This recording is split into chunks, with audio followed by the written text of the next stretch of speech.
On that subject, you talk about fans. This week we've had the roadmap out of lockdown. I wonder how you view the prospect of there being some fans, perhaps, for the very end of the Premier League season. To be fair, I cannot wait to have our fans back in the stadium. I think all the players and everybody at the club is desperate to have our fans back at the Emirates, because they make a huge difference.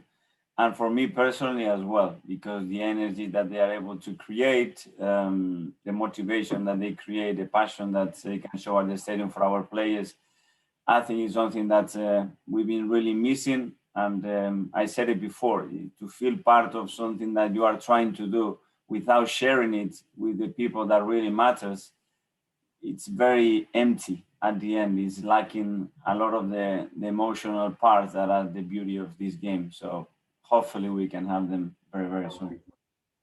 Just tell us about your team news for this match. Is Thomas Partey back and available? And if he is, what does that mean? And what's the situation with Rob Holding? Thomas is very close. He got a final test today in training, and if he's feeling good, he will be available to play the match. And regarding Rob, he's not available. He had a concussion. We use that. He's completely fine, but obviously now we need to follow the protocols, and he won't be able to travel.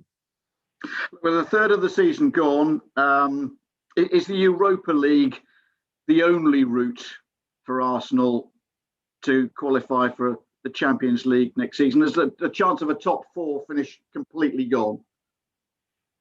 I think while mathematically everything is possible, in football you have to try so hard. And we're going to do that in the league for sure. But it's true that the Europa League gives you a completely different route. It's a competition that we want to carry on playing and obviously try to win it. And tomorrow is another opportunity to make a step forward. And the better we are in Europa League, the better we're going to be performing in the league, and vice versa. So we need to be alive in both competitions. Mikel, thank you. Wish you well. Safe journey. Thanks, Ian. We'll go to Nick Callow from Haters. Morning, Mikel. Can I ask you a quick couple of questions about Hector Bellerin, please? He's made an incredible comeback from his injuries and so on. And I don't know if you've seen, he made a sort of video series about it. I don't know if you've seen that at all. In it, he says you've been like a big brother to him, certainly when he was coming through at Arsenal. Do you feel you have that sort of special relationship with him? If you asked me that question a few years ago, probably I would say if he is the way he is nice, because we had a really strong relationship and I tried to help him as much as I possibly could. Now it's a different relationship, but obviously when you know the person and when you know the professional, it's easier to help him because you know how he feels, you know what he probably needs and how to get the best out of him. And it's true that this season has found much more consistency. He's been available in many more matches, and hopefully he forgot now the past 2 years when, due to injuries, he wasn't able to play much. When you say the relationship changed, does that mean you can no longer be his friend because you're his manager? Well, it's a very tricky one there because, you cannot change your feelings towards somebody, you know, but then you have to be fair, you have to be really demanding as well, and it has to be a space that has to be shared and lived in a different way between a player and a manager. But that doesn't mean that your feelings are different towards the person. And how would you assess his form too? Is his place under threat at all from Cedric? Well, I think everybody has to compete with each other, and Cedric is done really well. We've got Callum now that has been training really well in the last 3 or 4 weeks as well, and looks completely ready to step in. So everybody has to play at their best level, and we're going to have to rotate players as well with the amount of games that we have. Okay. Is he going to be a starter for this match? I don't know. I will decide the lineup probably tonight. Okay. Cheers, Mikel. Good luck. Thanks, Nick. We'll go to Charles Watson, goal. Hi, Mikel. Hi. Just on tomorrow night, given you're 11th in the league now and it's looking difficult, perhaps, certainly for the top four, potentially top six, is this the biggest game of Arsenal's season tomorrow night? Well, it's a big season and a really important one as well, mentally and confidence-wise, because it's going to dictate whether we are in another competition or not for a few more weeks. And this is really what we need. Really tough opponent. It's a Champions League team that they've been playing this type of games for many years with a manager with a huge experience. But for us tomorrow, it's a final. Yeah, I mean, you went out at this stage last season, and given how the league has gone for you personally, are you feeling pressure ahead of this game, because the spotlight will ultimately come on you if you fail to get through this stage again? I always feel that it is. Every time you are playing a competition and you can go out, you know the consequences. And with this club, is always to win the competition that you are in. So that doesn't really change much. Just quickly for me on Auber, obviously had a great night against Leeds, but a couple of difficult games after that, especially in the first leg when he missed his chances. Jamie Redknapp was quite scathing of him after the game at the weekend, said he's past his best, he's lost his superpower, and that he looks like he's going to get bullied. Do you think that was pretty harsh from Jamie in his assessment of Auber at the moment? I don't know. I didn't see those comments. I heard about them. I'm here to support every single player, and that squad try to give him all the time the best possible advice, play them in their qualities, and when they have difficult moments, stay right behind them, and that's what we try to do always. There'd be no better time for Auber to sort of shove those comments down people's throats by popping up with the important goals. Yeah, I think the best way to talk is always on the pitch. And 7 days before, when he scored the hat-trick, and he could have scored 4 or 5 against Leeds, he was again the main man. He could have scored a hat-trick against Benfica easily with his qualities, and it would have been different. But at the end, it's about putting that ball on the net for him, and that's how he gets judged. Thanks, Mikel. Thank you. Thanks, Charles. We'll go to Simon Collins from the London Evening Standard. Hi, Mikel.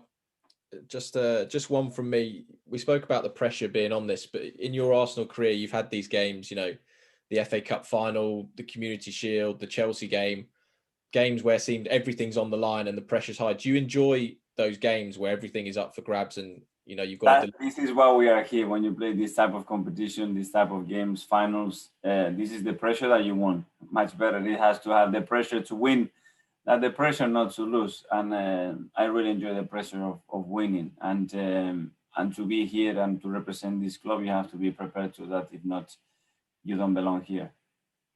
Thanks, Mikel. Thanks, Simon. We'll take a couple of questions if there's any Portuguese media. Is David Novo from A Record in Portugal there? Yes. Good morning, Mikel. David Novo, Record Portugal. My question is, last year you showed the picture of Eusébio da Silva Ferreira at your office. You also said that a friend gave you a pair of boots of Eusébio. As you know, Eusébio is a Benfica legend. My question is, why do you admire Eusébio? When this admiration began, and also if you can tell me a little bit about the story of this photo and also of the boots that have been offered to you. Thank you. Well, I've always been a big admirer of football history, to understand a little bit why things have developed here and the people that has contributed in the game in a really strong way to have the beautiful game that we have today. And I think he was a big key participant of that, a player that created a massive admiration with a huge personality and charisma. And that this developed because I have had some very important Portuguese friends through my career that I've been really attached to. And that has created some link with some fans or some friends that they have come very close to mine. And when we were talking football all the time, sometimes when I've done something for them or to show some gratitude in our relationship, I've been given some present and I kept them really close to me. Thanks, David. We'll now move to Nuno Parablas from Albola. Nuno, are you there? Well, Nuno, I think you're on mute. If you could unmute. Yes, pardon. A very good morning to you, Mikel. Do you remember playing against Adel Taarabt as an Arsenal player? And what's your view on how his game developed? Yeah, he used to play as a number 10 and super talent, a very creative player. He had a couple of really good seasons in the Premier League. He was hard to play against him because I played very close to him a few times. I thought he was a player with an enormous talent. He's changed a little bit his positioning, a little bit his discipline as well. Nice to see him back playing. Thanks, Nuno. We'll go to Ines Santos. Inês Santos, Bola na Rede. Hi, Mikel. In the first game, Benfica was a team that ended up deciding better in moments without the ball than with it, mainly because the good positioning of Benfica's backline, which was demonstrated, for instance, in 10 offsides assigned to Arsenal. Was this a factor that you took into account for the second game? If so, what solutions did you look to find? Thank you.